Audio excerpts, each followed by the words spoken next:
Halo semua, selamat datang kembali di channel YouTube saya, Charles Lee. Bagaimana kabarnya buat kawan-kawan semua? Saya harap teman-teman semua dalam kondisi baik ya. Kemudian portofolionya bisa growth dan tetap hasilkan cuan dari pasar modal Indonesia. Oke, pada kesempatan kali ini saya akan membahas satu saham ya yang ada keluar beritanya bahwa laporan keuangannya mengalami penurunan. Saham apakah ini? Saham ini adalah Sido muncul ya.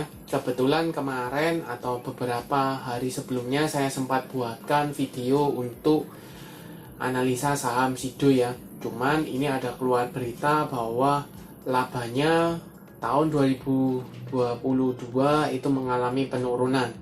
Seberapa jauh? Kemudian apakah masih ada potensinya untuk saham Sido? Pastikan teman-teman tonton video ini sampai selesai. Oke, tanpa berpanjang lebar ya, kita langsung masuk ke pembahasannya. Ini berita melalui investasi.kontan.co.id ya. Pendapatan dan laba Sido muncul atau Sido turun pada tahun 2022. Begini penjelasan dari manajemen, ini beritanya baru ya. Sabtu tanggal 11 Februari 2023. Kita cek beritanya.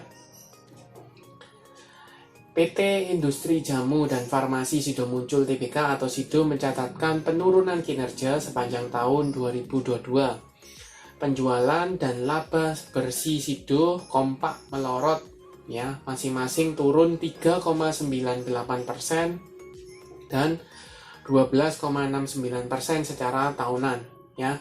Jadi menunjukkan apa? Bahwa penjualannya menurun, kemudian labanya juga turun. Nah, kenapa bisa turun? Ternyata di sini adalah menurut Direktur Sido Muncul ya, Leonard mengungkapkan bahwa realisasi kinerja Sido pada tahun 2022 dipengaruhi oleh beberapa faktor, terutama normalisasi permintaan dari basis yang tinggi pada tahun sebelumnya karena persebaran dari varian Delta. Seperti yang teman-teman ketahui bahwa tahun 2021 itu kan ada varian Delta ya, sehingga permintaan untuk alat-alat kesehatan, kemudian ada permintaan untuk jamu, obat-obatan, itu juga berpengaruh ke saham Sido ya, seperti itu. Sehingga kinerjanya tahun 2021 itu mengalami penguatan. Hingga awal-awal 2022 itu masih ada peningkatan ya, seperti itu. Tetapi mulai dari varian Delta mereda hingga sekarang ini terus mengalami penurunan. Ya, seperti itu.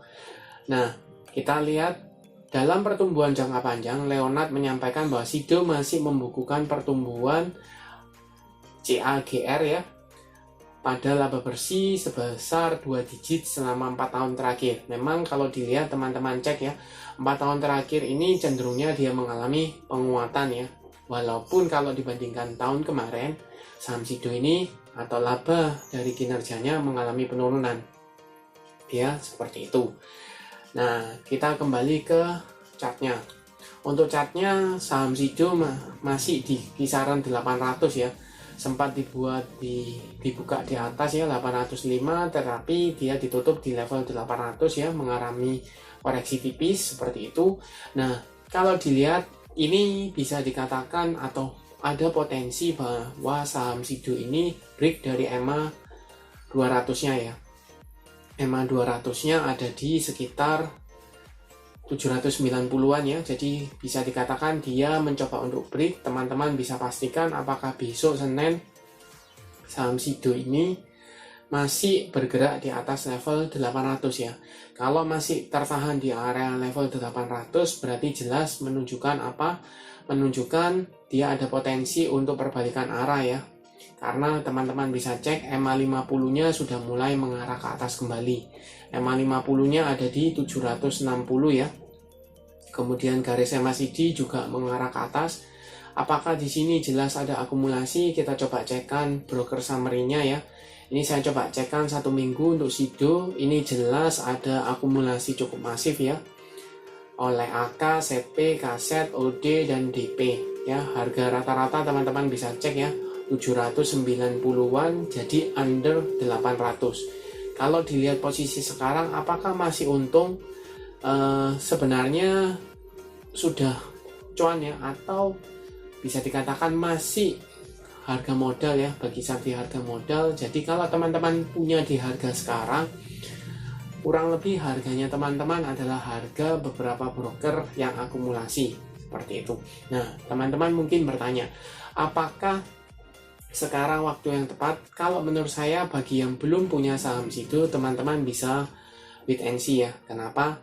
Mungkin dengan ada sentimen bahwa penurunan laba dan penjualan dari Sido ini akan berdampak ke harganya ya. Mungkin dia akan mengalami koreksi seperti itu ya. Jadi teman-teman bisa pantau. Kalau seandainya saham Sido ini masih stay di atas level 800, teman-teman bisa buy on breakout ya di area 800. Kalau seandainya dia mengalami koreksi dan gagal break di atas level 800, teman-teman bisa tunggu kembali di daerah EMA 50 ya, 750, 760, teman-teman bisa tunggu di sana. Mungkin dikasih barang karena ada sentimen penurunan ini biasanya akan mengalami koreksi. Jadi teman-teman manfaatkan saja. Sekali lagi ya, saham tipikal untuk Sido ini cenderungnya dia cenderung lelet ya. Lelet, tidak terlalu volatil, dan kalau volatil itu pasti ada sebabnya. Contoh yang di sini ya, ketika laporan keuangannya keluar dan dia turun cukup dalam ya labanya, maka direspon negatif. Nah, akankah di sini juga direspon negatif atau harganya sudah price in ya? Jadi para investor sudah mengetahui, memperkirakan bahwa dia akan mengalami penurunan kinerja, labanya turun sehingga harganya sudah price in. Jadi teman-teman bisa pantau saja. Tapi jelas secara tren ini cukup menarik ya. Ada tanda-tanda dia berbalikan arah, teman-teman bisa masukkan ke watchlist.